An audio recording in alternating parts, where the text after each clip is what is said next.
Isang Vietnamese investor, sa pamamagitan ng Green GSM at VinFast, ang nagpakilala ng 500 electric taxis, e-taxis, sa Davao City para sa modernong transportasyon, naglalayong bawasan ang polusyon at magbigay ng mas tahimik at epesyenteng biyahe, na sumusuporta sa eco-friendly vision ng lungsod.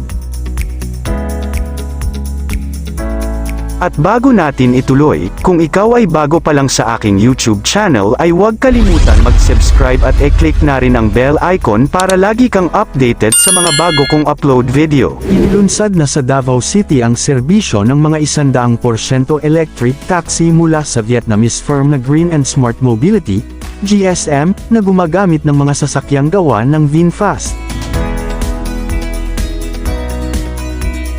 Ang operasyon ay pinagsanib na puwersa ng Green and Smart Mobility Joint Stock Company, GSM, at ng automotive company na VinFast, na parehong mula Vietnam. Ang lokal na subsidiary ay tinatawag na Green GSM Philippines. Ang formal na operasyon sa Davao City ay naganap noong November 28, 2025, kasunod ng paglulunsad sa Metro Manila at Cebu noong June 10, 2025. Gumagamit ang Green GSM ng hybrid service model, kung saan maaaring mag-book ng taxi sa pamamagitan ng kanilang Green GSM app o mag-flag down sa kalsada tulad ng tradisyonal na taxi. Ang hakbang na ito ay inaasahang magbibigay ng mas malinis na hangin dahil sa zero-emission na sasakyan, mas tahimik na biyahe, at lilikha ng libu-libong trabaho sa rehiyon ng Mindanao. Bahagi ito ng mas malawak na $1 billion investment plan ng kumpanya para sa operasyon sa buong Pilipinas, Luzon, Visayas, Mindanao. Nagtatayo rin sila ng mga charging station sa iba't ibang strategic locations, kabilang ang SESA. Ito ay para sa mas malinis na hangin, mas tahimik na biyahe, at pagsuporta sa pangarap ng Davao na maging crown jewel of Mindanao na may eco-friendly na public transport. Malaking investment ito na magbibigay ng trabaho at magpapakita ng tiwala sa lungsod, gamit ang VinFast e-cars na may mahabang range at fast charging.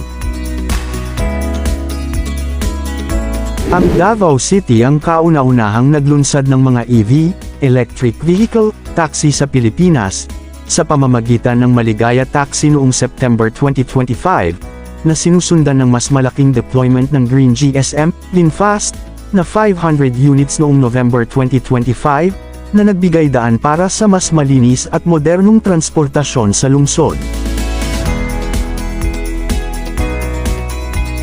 Ang Maligaya Taxi ang nag-umpisa ng mga EV taxi sa Davao noong September 18, 2025, na sinusuportahan ng LTFRB at LTO.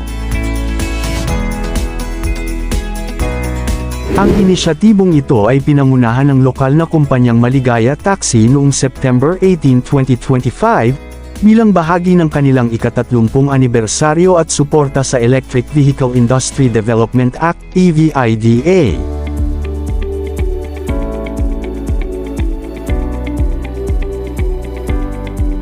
Pagkatapos nito, ang Green and Smart Mobility, GSM, isang Vietnam-based company, ay nag-deploy ng 500 electric taxis na gawa ng VinFast, na nagsimulang bumiyahe noong November 28, 2025. Ang inisyatiba ay bahagi ng paglipat ng Davao City sa mas malinis at sustainable na transportasyon, sumusunod sa Electric Vehicle Industry Development Act (EVIDA) ng bansa. Ginawa nitong leader ang Davao sa modernisasyon ng taxi sa bansa, na nag-aalok ng eco-friendly at modernong karanasan sa pagsakay. Ang industriya ng electric vehicle, EV, sa Pilipinas ay mabilis na lumalago, na sinusuportahan ng gobyerno sa pamamagitan ng mga bagong batas at insentibo upang isulong ang green mobility. Ang pag-aampon ng EV sa bansa ay tumaas ng husto, ayon sa Electric Vehicle Association of the Philippines EVAP. Ang benta ng 4-wheel EVs ay tumaas ng 277.5% mula 2023 hanggang 2024, habang ang 2 at 3-wheel EVs, tulad ng e-bikes at e-trikes, ay nakakita ng napakalaking pagtaas na mahigit 25,000% sa parehong panahon. Sa kabila ng mabilis na pag-unlad, ang mga EV ay bumubuo pa rin ng napakaliit na bahagi, mas mababa sa 0.1% ng kabuuang bilang ng mga rehistradong sasakyan sa bansa, na nangangahulugang malaki pa ang potensyal para sa paglago.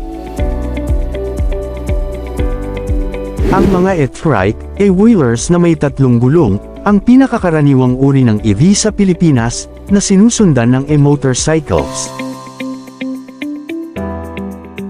Ang Electric Vehicle Industry Development Act, EVIDA ay nagbibigay ng komprehensibong balangkas para sa pag-unlad, produksyon, at paggamit ng mga EV. Plano ng Department of Energy, DOE, na magkaroon ng humigit kumulang 2.45 milyong EV sa kalsada at 65,000 charging station sa buong bansa hanggang 2028.